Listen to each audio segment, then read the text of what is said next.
ये 13 दोष ऐसे हैं जिसके जीवन में होंगे तो उसको कभी शांति, कभी सुख, कभी ऐश्वर्य ये टिकेगा नहीं और दुर्गति निश्चित हो जाएगी। बहुत ध्यान से सुने। एक श्लोक में 6 दोष और दूसरे श्लोक में 7 दोष। उपासक को कभी इन दोषों को अपने अंदर टिकने नहीं देना चाहिए।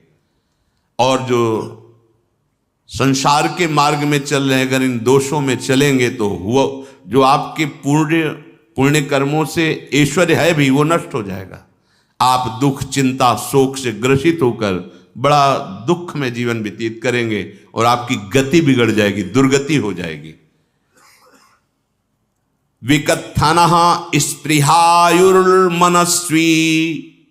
बिभ्रत कोपम चपलो अरक्षणश्च एतान् पापाः षण्णराः पाप धर्मान् प्रकुर्वते नोत्र सन्तः सुदुर्गे संभोग संविद विषमोति मानी दत्तानुतापी कृपणो बलीयान वर्ग प्रशंसी वनिता सुदेष्टा एते परे सप्तनशंस वर्गाः। जो अपने मुख से अपनी बड़ाई प्रशंसा करता है, ये 13 लिख लो दिमाग में, डायरी में, क्योंकि ये नोट हो रहा है, आवाज डाली जाएगी, आप बार बार सुन, इनसे बचिए। अपनी बड़ाई, अपनी प्रशंसा कभी अपने मुख से नहीं करना, नहीं तो आपके पुण्य नष्ट हो जाएंगे, बुद्धि भ्रष्ट माने गिर जाएगी। अगर परमार्थ में चल रहे हैं तो भी, और व्यवहार में तो पुण्य नष्ट हो ही जाएंगे। बुद्धि गिरी हुई तभी ऐसी बात होती है। और यह दोष बहुतायत है, ये बहुत प्रभावशाली है। अपनी बड़ाई मारना, इसको देख लो, पकड़ो, सत्संग है। अपने मुख से कभी अपनी बड़ाई ना करना। अगर कोई अपने मुख से अपनी बड़ाई करता है तो उसके सुकृत नष्ट हो जाते हैं, बुद्धि भ्रष्ट माने गिर जाती, पतित हो जाती है, फिर निर्णय ठीक नहीं। अगर हमारा सारथी, हमारा ड्राइवर मूढ़ हो तो कहीं भी हमको गिरा देगा, तो वो बुद्धि भ्रष्ट मतलब गिर जाती है, निर्णय करने लायक नहीं रहती। अपनी प्रशंसा अपने मुख से करना। दूसरा, लोलुपता, ये वृत्ति नहीं होनी चाहिए। धर्म से चलेंगे, धर्म के द्वारा जो हमें प्राप्त होगा उसी से हम अपना भरण पोषण करेंगे। आपके बच्चे स्वस्थ होंगे, बुद्धिमान होंगे, परिवार में बहुत सुख और शांति होगी। भले दीपक की तरह जलो, बहुत काल तक रहेगी। लक्ष्मी जी भी आपके घर में बहुत काल, हम ये नहीं कहते कि बहुत नहीं, जितनी है बहुत सुख शांति से चलोगे। अगर लोलुपता करोगे, हिंसा, छल कपट, व्यभिचार, चोरी, ऐसे धन आ जाए, वो आएगा, लेकिन वो हाइलोजन की तरह आएगा, एकदम प्रकाश और फ्यूज, बिल्कुल अंधकार करके जाएगा। देख लेना, तुम्हारे जो सुख के हेतु हैं, तुम्हारा शरीर, तुम्हारे बच्चे, तुम्हारी पत्नी, तुम्हारा परिवार, उसको देख के तुम रात दिन जलोगे बिना आग के। ऐसे उनके आचरण होंगे, ऐसे उनके अंग होंगे, ऐसे उनके दिमाग होंगे, ऐसा उनका व्यवहार होगा। ये लोलुपता अगर उपासक में या किसी में है तो उसको नष्ट कर देती है। सावधान। तीसरा, यदि आपका अपमान होता है तो आपको उसे सहन करना होगा, उससे आपके पाप नष्ट हो जाएंगे। जो तनिक सा भी अपमान होने पर बहुत क्रोध करके दूसरे का अपकार करने लगता है, ये आपका पतन करा देगा, ये आपको फंसा देगा, हृदय जलेगा, अर्थव्यवस्था नष्ट होगी, पूरा परिवार दुखी होगा। जरा सा अपमान की संभावना में आप किसी से भी भिड़ गए, किसी से भी, वो ये प्रवृत्ति आपका पतन कर देगी। उपासक में तो अपमान सहना अमृत है, नीचापमानम सुधा, पर व्यवहार में भी ज्यादा उत्तेजित मत होइएगा। ये तो कुछ मिनट की बात है, अगर आपने उसे मारा पीटा, रिपोर्ट हुई कानून की, ओ फंसते चले जाओगे, अर्थ जाएगा, समय जाएगा, चिंतन जाएगा, बहुत तरह से हानि हो जाएगी। अगर आप सह गए तो आपका सहना उसके लिए आग बन जाएगा। उमा क्षमा साप होते भारी, तुम्हें दंड देने की जरूरत नहीं, उसका एक कर्म ही उसे दंड दे देगा। आप शांत हो जाइए, आप सत्संगी हैं, आप शांत रहिए। चौथा, निरंतर क्रोध और उसका चिंतन। बैठे बैठे बस द्वेषियों का चिंतन ही हो रहा है, अंदर क्रोध का चिंतन और द्वेषियों का चिंतन ही हो रहा है।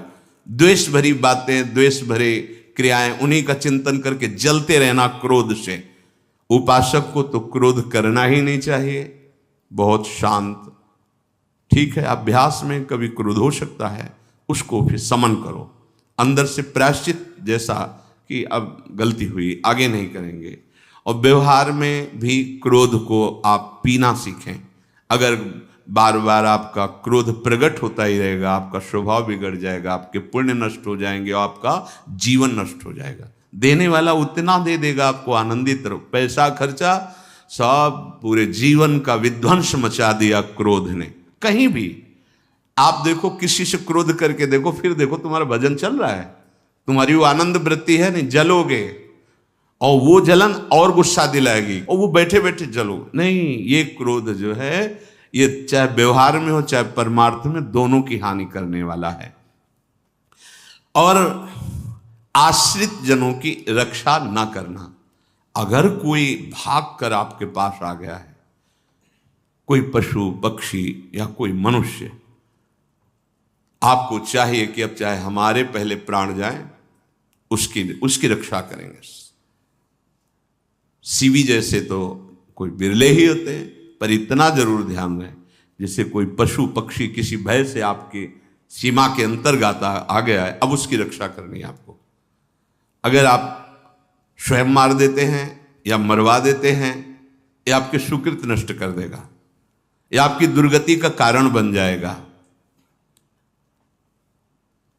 और जो पाप कर्म उत्साहित होकर करते हैं, उपासक को तो बहुत सावधान रहना चाहिए, पर व्यवहार में भी जो नहीं करना चाहिए, अगर वो पाप कर्म आपके द्वारा मन में प्रेरित हो रहे हैं, संकल्प बन रहा है, क्रियाएं हो रही, दुर्गति पक्की, पुण्य नष्ट हो जाएंगे, दुख अशांति बढ़ती चली जाएगी, कभी शांति नहीं प्राप्त कर पाएंगे। ऐसा नहीं कि जो मन में आवे सो करे। पापाचरण निडर और उत्साहित होकर करना, अगर ऐसे लक्षण है, निश्चित दुर्गति होती है।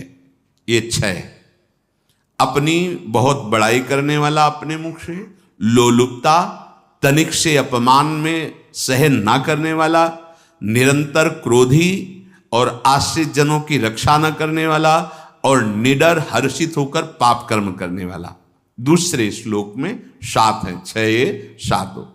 1, संभोग का ही चिंतन करना, संभोग में ही मन लगाना, संभोग दूसरी स्त्रियों के साथ करने की भावना रखना।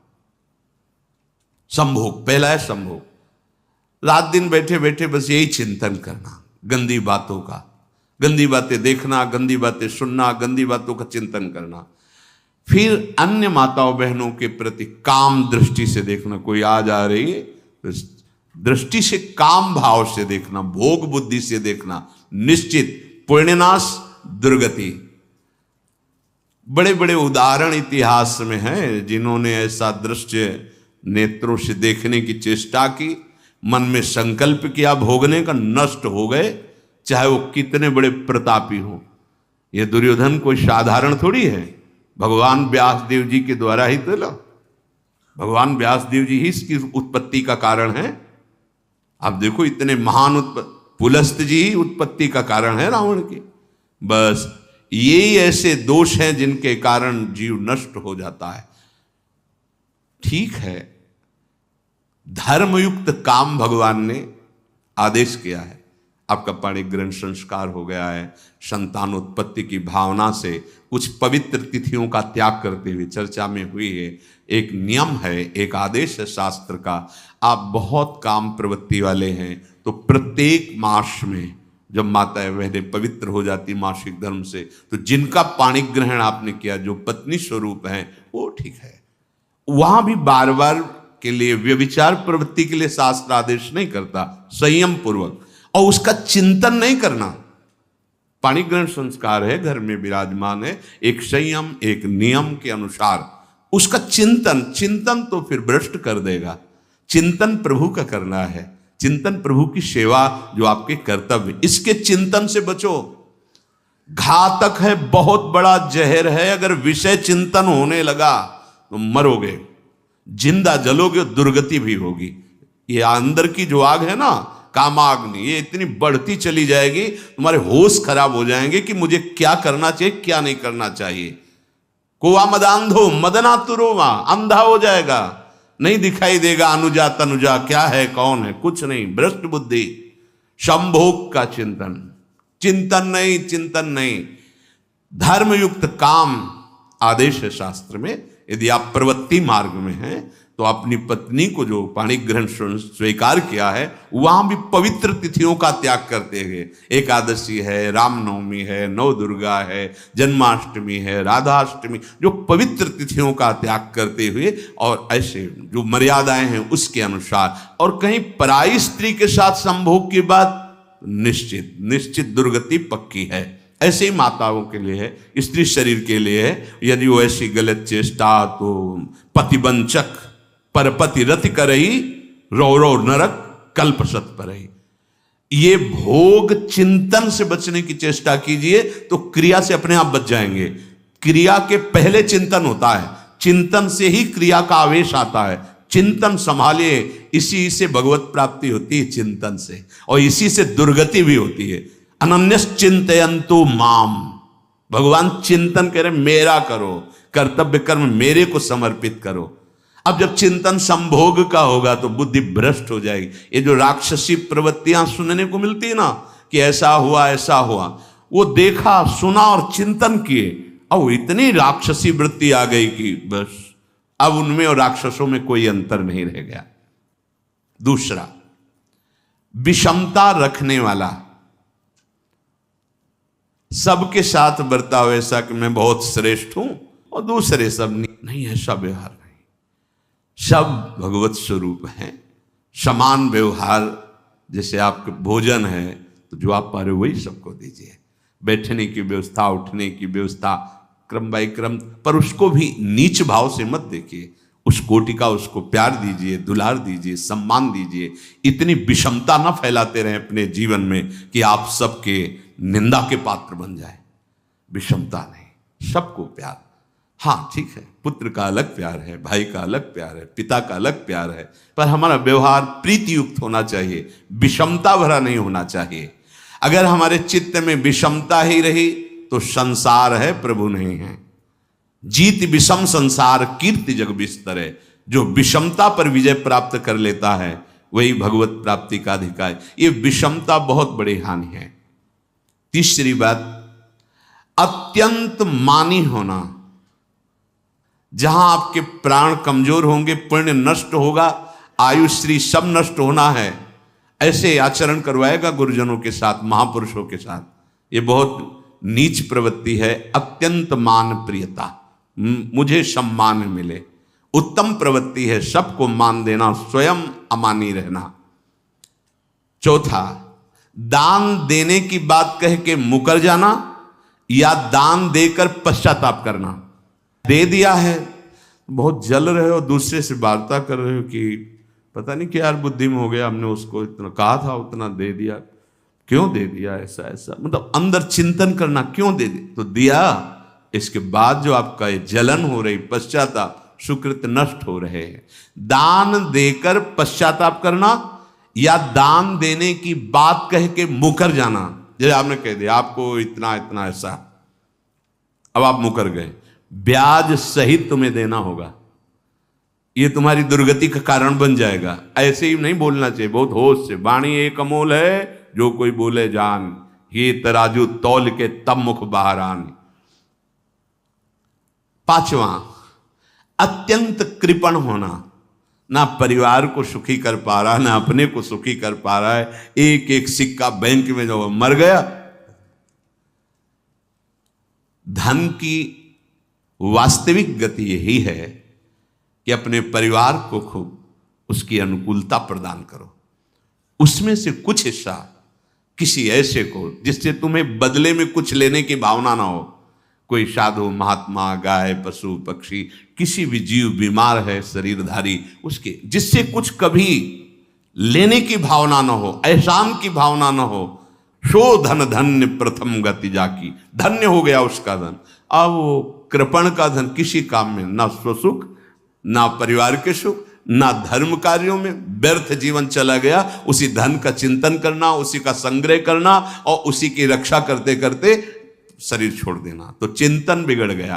तो कह रहे हैं जो कृपणता है और अर्थ और काम की प्रशंसा, उसी की चर्चा, उसी का चिंतन, रुपया और भोग, उसी की चर्चा कर, जहां बैठे रुपया की चर्चा, भोग की चर्चा, जहां एकांत में बैठे उसी का चिंतन, कैसे रुपया बढ़े, कैसे भोग मिले।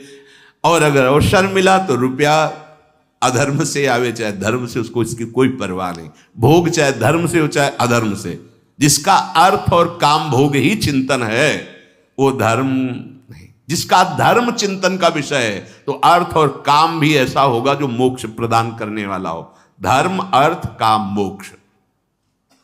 और जो बालक, स्त्री, पागल, असहाय, जो इनकी रक्षा न करके इनकी हानि करता है, दुर्गति निश्चित है।